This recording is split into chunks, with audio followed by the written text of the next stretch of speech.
Another school baon na naman tayo mga Mami Mars ko. And ang gagamitin kong baonan is from Bowly. Na promise, super ganda ng quality. And of course, gagamit naman ako ngayon ng silicone cups. Na hindi mawawala sa baonan ni Kuya EJ. Una ko tong ilalagay mga Mami Mars ko, Ribisco Hansel crackers. Every time talaga na mag-grocery ako ng pang snacks ni Kuya sa school, hindi yan pwede mawala. Maglalagay din ako nito mga Mami Mars ko, Teddy chocolate cookies. Na teddy bear talaga ang shape niya. Sobrang cutie at masarap din siya mga Mami Mars ko. Nabili ko lang yan sa Dali. Magpapabaon din ako kay Kuya nitong Regent Pandan Cake. And in fairness mga Mami Mars ko ha, masarap to. Paborito rin to ni Kuya. At ni Kaya. Usually mga Mami Mars ko, pag bumibili ako nito sa Pure Gold, yung assorted na yung binibili ko para at least iba-ibang flavor. Nag-add din ako ng calchis mga Mami Mars ko. Mag-add lang din ako ng konting design dito sa baon ni Kuya EJ. Ayan, at mag-add lang ako ng mata dito sa kanyang pandan cake. At dito naman sa kanyang bear cookies, mag-add lang ako ng color blue na lion at color pink naman na rabbit. At ayan mga Mami Mars ko, diba sobrang cutie?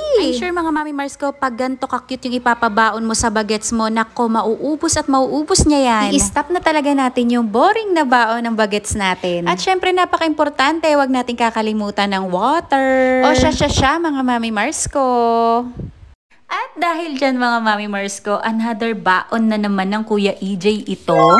Simple lang ang baon ng Kuya EJ ngayon mga Mami Mars ko. Sa kanyang baonan naglagay lang ako ng parchment paper. And earlier mga Mami Mars ko, ininit ko na tong hotdog bun. Sa kawali ko lang yan ininit pagkatapos kong lutuin yung hotdog. Ayan mga Mami Mars ko, para talagang kasyang-kasya sa baonan niya ngayon. Hiniwa ko sa gitna and then inilagay ko sa mas malaking part ng baonan niya. Mag-a-add na rin ako mga Mami Mars ko ng Hansel crackers at breadstick. Madalas ko rin talaga yan binibili mga Mami Mars ko dahil isa yan sa mga paboritong snacks ng anak ko. Mapa kay Kuya EJ man at kay Kaya. At para meron tayong separator mga Mami Mars ko, naglagay na din ako ng silicone dyan. Inilagay ko na yung ating breadstick at Hansel. At ito mga Mami Mars ko, sobrang cute talaga. Nabili ko lang din to mga Mami Mars ko sa Shopee. Lalagyan ko yan ng mayonnaise. At naglagay na rin ako mga Mami Mars ko ng mata-mata sa hotdog. Maglagay na rin tayo ng color blue na lion dito sa ating breadstick. At white na elephant naman. O diba ang cute sobra? I'm sure matutuwa at busog talaga dito ang Kuya EJ. O siya.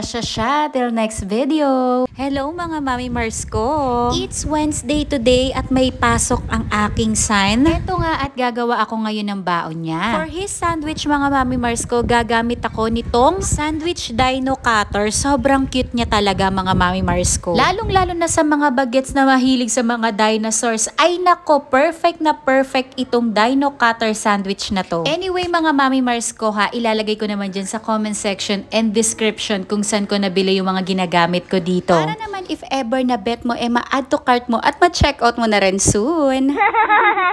Look how cute, diba? Super entertaining talaga ang itsura, kaya I'm sure talaga ma-e-enjoy to ng mga bagets natin. And after ko nga itong makat mga Mami Mars ko, lalagyan ko naman siya ng palaman. Gumamit lang ako mga Mami Mars ko ng blueberry jam. Sa totoo lang mga Mami Mars ko, yung anak ko hindi talaga siya mahilig sa gantong mga jam. Ang favorite niya lang talagang pinapalaman is chocolate or mayonnaise, ganun lang. Pero kasi mga Mami Mars ko, gusto ko din naman matry niya yung iba't ibang palaman. At kung ayaw niya talaga wala talaga akong magagawa, ganun. Anyway mga Mami Mars ko, sa kanyang baonan naglagay lang ako ng parchment paper at inilagay na natin yung ating dino sandwich. And as always mga Mami Mars ko, gagamit ulit ako ng silicone molder. Meron din tayong divider sa kanyang snacks. And sa baon niya mga Mami Mars ko, maglalagay din ako nitong Swiss roll na chocolate flavor. Eto mga Mami Mars ko, nabili ko lang to sa Dali, sobrang mura lang. And pagbukas mo mga Mami Mars ko, ganyan yung itsura niya, pa-roll talaga siya, ganon. Actually nakapagbaon na nito isang beses yung son ko and tinanong ko siya kung gusto niya ba. Nagustuhan naman daw niya.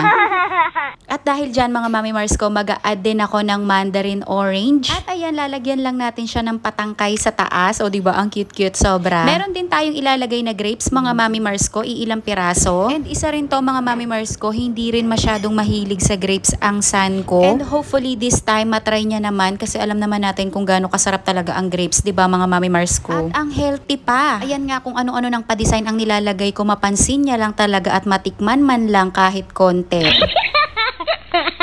At habang ginagawa ko to mga Mami Mars ko, tuwang-tuwa ako kasi cute na cute talaga ako sa itsura.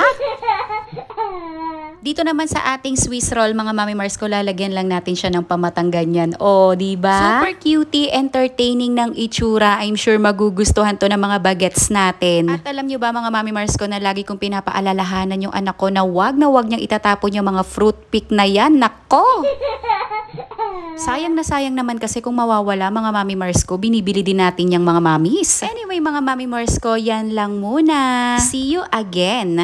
Baon ideas! Ngayon naman, mga Mami Mars ko, ito naman baon na nang gagamitin ko. Nilagyan ko lang siya ng kapirasong parchment paper. At ilalagay ko na yung ating pritong saging na saba. At ordinaryong pritong saba lang ito, mga Mami Mars ko. At naglagay lang ako ng 5 piraso. Nagdagdag na rin ako ng ubas. At maglalagay ako dito sa kabilang side ng silicone cup. Para ilagay ko na rin dito yung small size na orange. Ay hala, ang cute, ang ganda ng color, pero hindi pa nagtatapos yan. Of course, hindi mawawala tong fruit picks ko. Paganda lang din at para maging entertaining ang food ng mga bagets. Naglagay lang ako ng 2 mata dito sa ating saging na saba. Anyway, mga Mami Mars ko, naku, paborito to ni Kuya EJ, saging na saba na pinirito. Kayo ba, mga Mami Mars ko, kumakain ba ng saging na saba ang mga bagets nyo? Or ikaw ba, Mami Mars ko, kumakain ka ba ng saging na saba? Anong favorite mong luto niyan? Ako kasi nilaga lang, nako, okay na. Anyway, mga Mami Mars ko, naglagay ako dito ng pakamay-kamay. At sobrang cute na cute talaga. Look at this. And of course, mga Mami Mars ko, meron pa tayong pa-flower. Ilalagay natin yan siya dyan sa ating ubas. Naglagay lang ako ng 2 piraso. At panghuling-huli, mga Mami Mars ko, maglalagay ako ng padahon-dahon dito sa ating orange. Ay hala siya, ang colorful naman yan at ang cute-cute naman. Hindi lang yun ha, masarap na at healthy pa. O diba ang bongga? And for today's baon, ito naman ang gagamitin ko ngayon from Bowly na light lunch box. Kumuha lang ako ng 2 pirasong sliced bread. Ayan, at hinati ko lang siya sa gitna. At ngayon naman gagamit ako nitong multiple sandwich cutter. Pwede to sa vegetable, pwede to sa fruits, pwede rin sa pang cookies. Gamit na gamit ko yan sa BLW journey namin ni Kaya Pot. At the same time, magagamit ko rin pala siya sa pambaon-baon ni Kuya EJ. Ayan, at nilagyan ko lang siya ng butas sa gitna. Naglagay na din ako ng chocolate spread dito sa ating tinapay. Para siyang may bintana, ganon. Super cute niyang tignan, pero hindi pa nagtatapos dyan, mga Mami Mars ko. At gagamitin pa natin yung tinapay na galing doon sa butas. Ayan, at fenlaten ko lang siya. At gumamit lang ako ng baso. Gagamit naman ako ngayon, mga Mami Mars ko, ng alphabet cookie cutter. I-stamp ko lang tong letter E and letter J. Bilang ang palayaw ng sun ko is EJ. O diba, mga Mami Mars ko, ang ganda tignan. Sobrang cute niya. Ayan, at ilalagay ko na sa gitna ng ating sandwich yung letter E and letter J.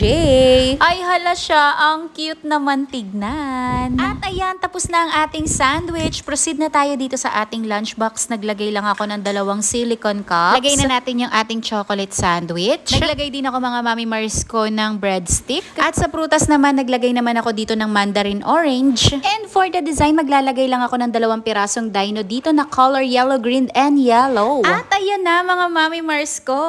Cute at ang sarap ng baon na yan.